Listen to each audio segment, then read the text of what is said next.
So we are talking about the ever-pressing question of, can I use my RSPs to invest in real estate? Hey guys, I'm Corey and this is Tiffany. We're the co-founders of Investor Life. And we help people invest in real estate using other people's money. The ever-burning question of, can I use RSPs to invest in real estate? The answer is yes. However, there's a few caveats, but they're simple. There seems to be so much confusion around this subject, but it's actually a really simple concept. What are some of those caveats? Number one that we wanted to cover today is, if you're going to be using RRSPs, you cannot use your own RRSPs in a property that you buy. So we want that to be very, very clear. Now, does that mean you can't use your RRSPs to invest in real estate? Absolutely not. But it needs to be what they consider an arm's length transaction. So you can't use your RRSPs to invest in a property you own or any of your family members owns. To be really clear, you can go on CRA's website and you can look up exactly what arm's length means, okay?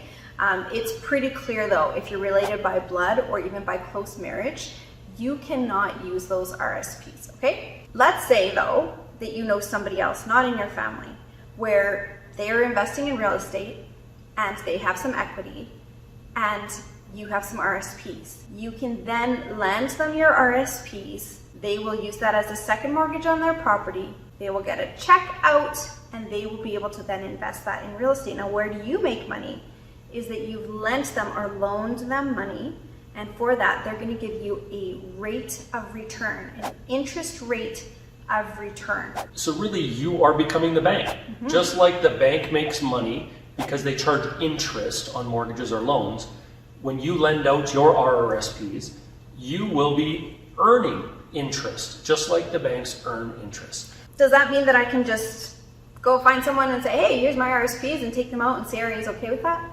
No, they still want to make sure that because these are sheltered funds, because you haven't paid tax on this money, they want to make sure that they're being administered properly. So you do have to use a trustee. So to be clear, really what we're talking about here is, if you have your RRSPs currently in one of the big 5 banks, and that's where most people put them, right? And then they get invested in mutual funds, or they get invested in this stock, or whatever it is that you're doing. You don't have the option at that point to then invest with your friend, as Tiffany was talking about, or some investor, and earn an interest rate on that money.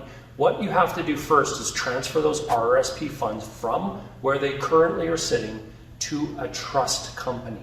Now, there's a couple of trust companies here in Canada that allow you to do that. Now, let's be clear on something here though. You are not taking your RRSPs out and paying tax. Right. It is being transferred from a bank to a trust company. There is no tax implication by doing that. Because it stays within a registered, sheltered fund, but it's just going from your bank, where you hold it right now, over to a trust company, which is legally allowed to do this for you, but it is still within the registered umbrella. So there is no tax event at this time. Really important. We see a lot of people taking their RSPs out to invest in real estate. Paying tax on it and then investing it somehow. You do not need to do that. So you move it over to a trustee, and then what? So once it's in a trust company's account, now you have the ability to self-direct that wherever you'd like.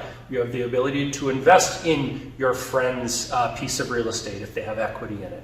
You have the ability to invest in another investor's opportunity if that comes up. So once it is in that actual, true, self-directed trust company account, now you can self-direct it wherever you choose to. Just one last note on that is the trustee is just that. They are a trustee. They are just holding your funds for you and doing with them what you say to do. They cannot give advice. They cannot answer your questions. You have to do your research otherwise. But once you move the funds over to them, you can then truly self-direct and say, I want it here, here. It can be in mutual funds, it can be in stocks, it can be in all those things, but it can also be in second mortgages where you can... Or first mortgages, or third mortgages. Yeah, a mortgage registered on an actual piece of property. And the reason people like that is it gives them some security in those RRSPs. That property is not just disappearing or going down in value dramatically because of whatever the world conditions might be. There's a lot of other lessons that you can learn when it comes to investing in real estate, and we invite you to check out the other videos we have here within this channel. or join us on our Facebook group. It's entitled Fearless Real Estate Investors, and it's on Facebook, and we're there continually answering people's questions and helping them out. So can you use your RSPs to invest in real estate? Absolutely. Is it a smart thing to do? Absolutely. Is it great for everyone? Yes, we love it, both as investors and as lenders. However, there's so much more to learn. Please join us in our group, and we will see you guys on the next video.